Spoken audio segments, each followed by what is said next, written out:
রেলের section controller, রেলের এই পোস্টের জন্য আজকেই ফর্ম ফিল আপের লাস্ট ডেট 14ই আগস্ট। এই পোস্টের জন্য কি যোগ্যতা ছিল সেটি হচ্ছে গ্র্যাজুয়েট হতে হবে আপনাকে, সায়েন্স আর্টস যে কোনো শাখায় গ্র্যাজুয়েট হন, এবং সেই সঙ্গে 20 থেকে 33-এর মধ্যে আপনার বয়স হতে হবে। পোস্ট রয়েছে মোট 119টি। পশ্চিমবঙ্গের মধ্যে থেকে কেউ যদি কাছাকাছি ফর্ম ফিল আপ করতে চায়, সেই জন্য আমি কলকাতা, মালদা এবং শিলিগুড়ি 3টে জোনের ভ্যাকান্সি সংক্রান্ত তথ্য এখানে দিয়েছি।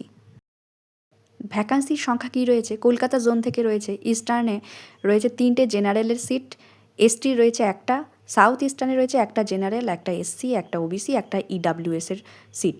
মালদা জোন থেকে রয়েছে মোট ভ্যাকান্সি 7টা, আর রয়েছে শিলিগুড়ি জোন দেখব, তাতে রয়েছে ভ্যাকান্সি মোট 5টা।